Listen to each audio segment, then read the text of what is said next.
A big thank you to the EU Life programme who funded this work. The horrible picture of me coming up next. So we'll put that up for a microsecond and move on. Okay, this is quite high, isn't it? So we'll just do that, and hopefully I can still see the slides that are coming. Right, well, thank you. It was a real pleasure to be invited here to give the opening keynote speech, which is what I started writing, and then halfway through I found out I was giving the closing keynote speech, which is what I ended up writing. So you have a bit of a weird mixed presentation. And obviously Tony Juniper is always a hard act to follow, so either way I'm not going to get it right. But it is a real privilege to be here. It has been absolutely fantastic listening to what Remedies has done, and in my case learning a lot about what Remedies has done, which really reinforced the cramming I'd done on the website, so that was really good, plus a little bit of briefing that came from the Natural England team. And again, part of my kind of, should I talk about work I've done, should I talk about what Remedies has done, or try and do a bit of a wrap-up? So what you have is a really odd mix. So with apologies, I'm just trying to work out what I'm supposed to tick. Right, we'll go with that one. So one of my other titles is Director of the Centre for Systems Thinking, Ocean, Land and Society at the University of Plymouth, which is quite a mouthful. But basically, I've done quite a lot of stitching things together and thinking about the integrated whole. And at some point, somebody said to me, oh, yes, you'd be great as Director of a Centre for Systems Thinking. And I went, what? So I didn't actually know what systems thinking is, but it's integrated thinking. It's about thinking of things that are interconnected and in a holistic way. And I do think that the Remedies project, certainly what I saw and certainly what I've heard today, has certainly done quite a lot of systems thinking about the seabed habitats, and what is affecting them and what the pressures are on them. So that was quite impressive. So that spoke to one of my skills, or my alleged skills.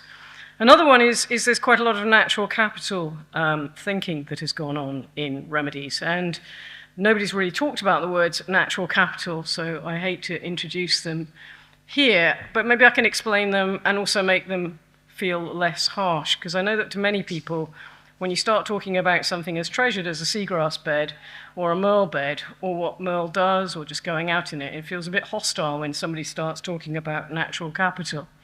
But this is part of our natural capital ecosystem assessment framework. And it basically starts with, we do stuff, we put pressures on the environments, we have things that we can change. And in Remedies, it was recreation, how to do recreation and how to do restoration might be the things, the interventions that could be made that would affect the ecosystem, the seagrass, the merle, the seabed, and the services it does. Because from those services, society, people, individuals get benefits, which they have some element of value for, because it affects their well-being. It makes them feel happier, it might make them slightly richer, it might help them interact with society a bit more. And we've heard quite a few of those kind of value systems here today. But also, I think what Remedies has spoken to is about values that probably each and every one of these individuals feels and holds. And I would still argue that's a part of natural capital thinking. So I put up a few of the things that I feel very passionate about. Mud. I love being in mud. I have done ever since I did my PhD. Seagrass. My mud flat that I did my PhD on is now a seagrass bed, which is different. Swimming. So where the seagrass is, I assume that it's now clean enough for me to go swimming. So during COVID, I went swimming there, and I continued to go swimming there. I love sailing, and sailing provides lots of other interesting, other beautiful experiences as well. So I'm really passionate about all of these things. That's me, and I'm sure each and every one of you has other passions around the marine environment, around what you've done in Remedies. Not to mention science and ecology. That's also part of my passion. So it's great when I can merge them.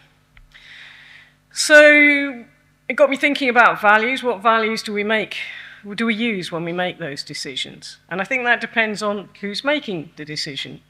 And it depends on also on behalf of whom are they making the decisions. Is it on behalf of themselves? Is it on behalf of society as policymakers? Is it on behalf of the local community, whether it's Plymouth City Council? Who are we making the decisions for when we think about those values? And what are those values, what are those decisions guided by?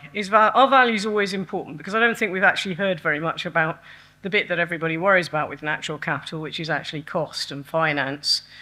That's what people worry about, but that's not actually necessarily the essence of natural capital thinking.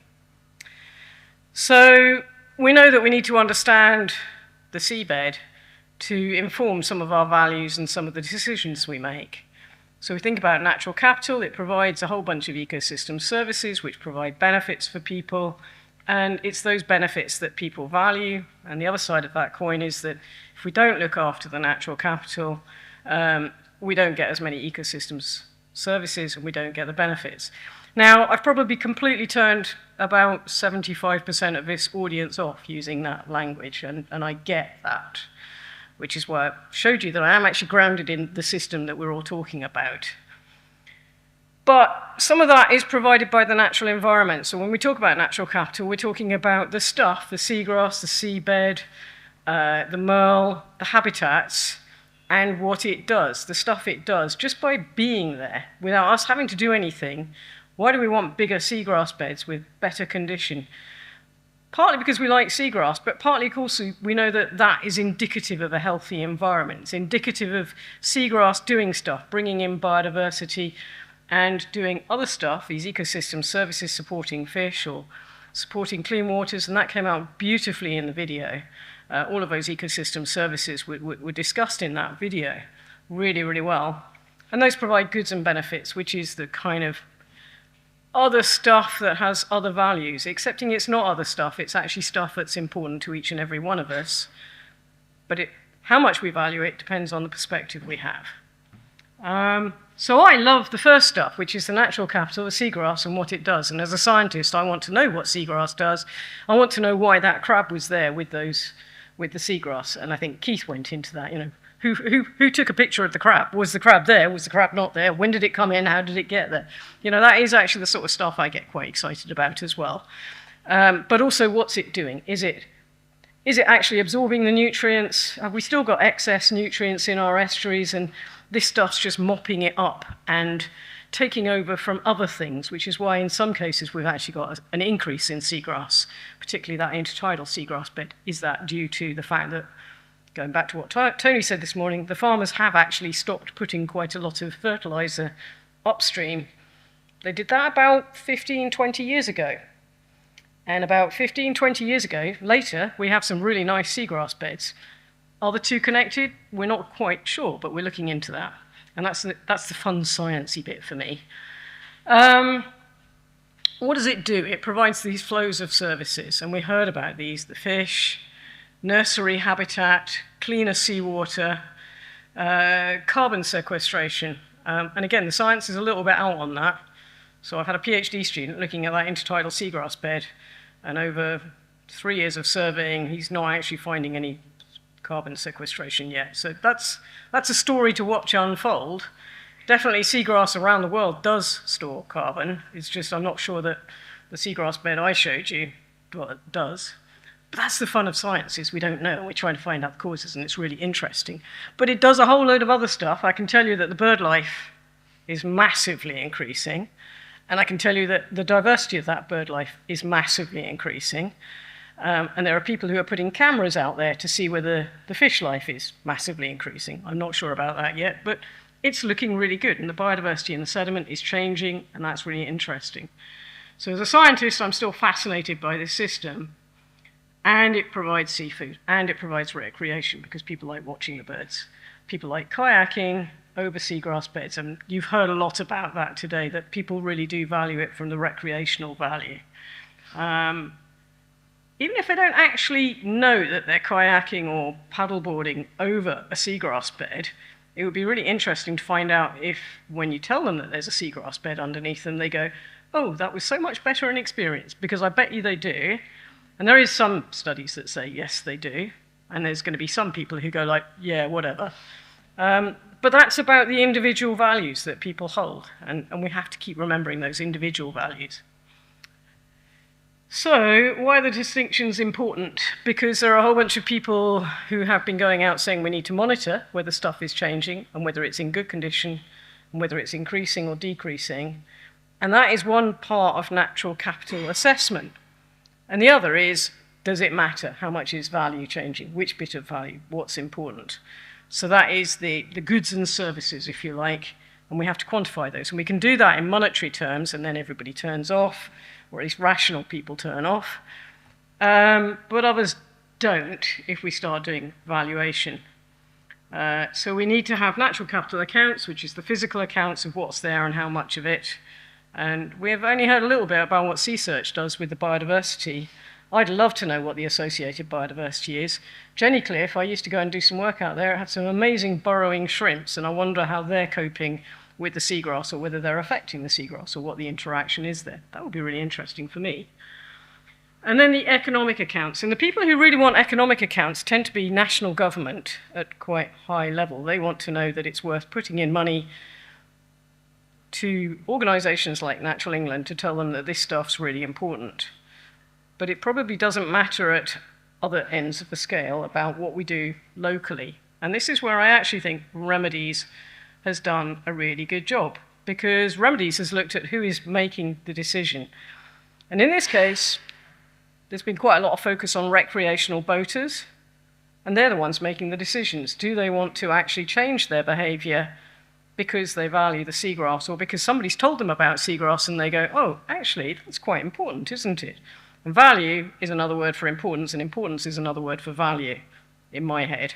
So they've said it's important. They haven't kind of associated whether it costs money or how much it well, not how much it costs to put the moorings in, but how much the value of a seagrass is.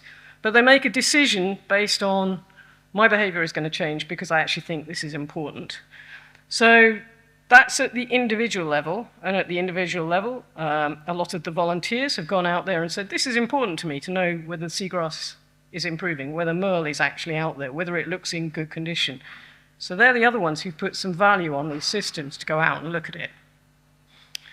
So, yeah, I think they are guided by values, but it's just what kind of values. And I think Remedies has got to that quite nicely.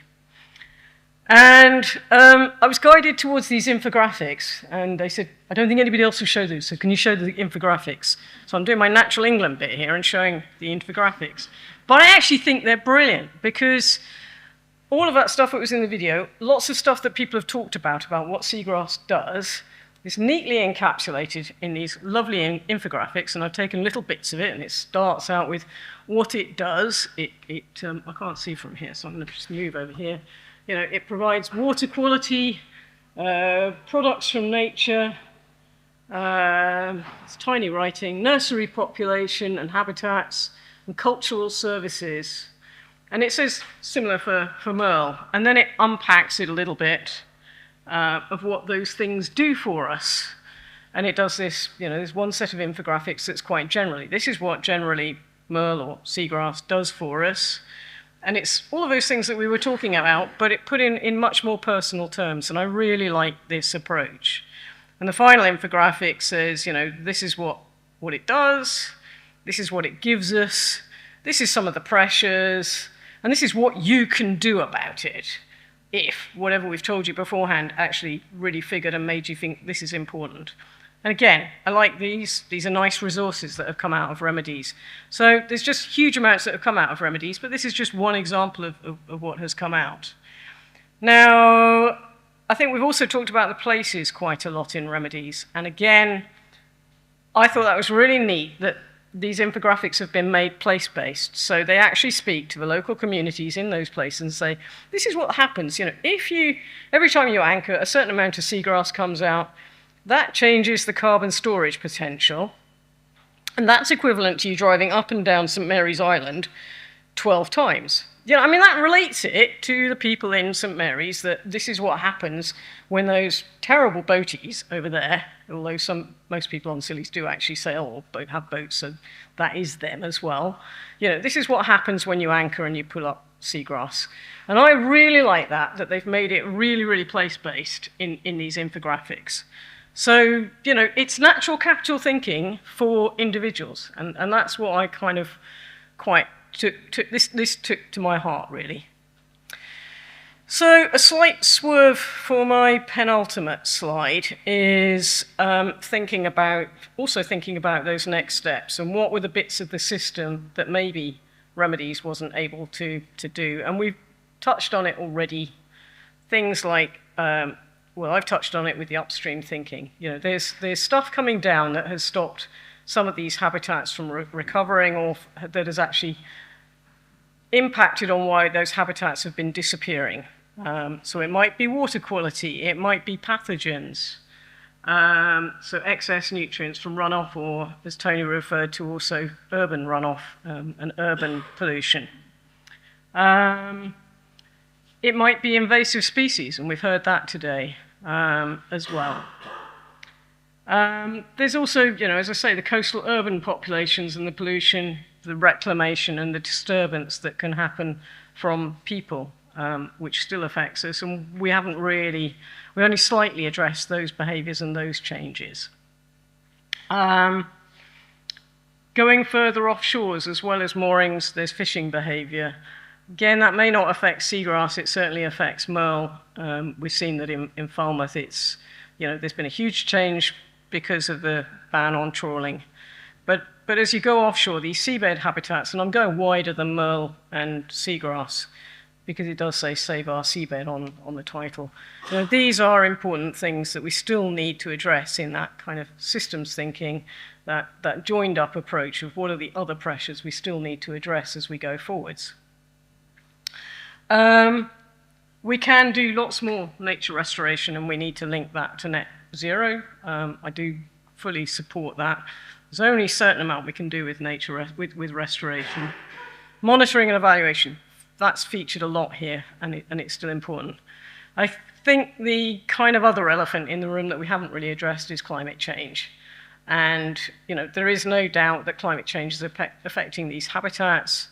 I still don't know whether the kind of Zostera marina, that subtidal species, or subtidal, very low intertidal species, that's now appearing, at least in the Tamar, at mid-tide level, so really quite high. Is that something to do with climate change? I don't know. Is it something to do with nutrient change? I don't know. And I think we've still got a lot of questions to ask in post-Remedies world.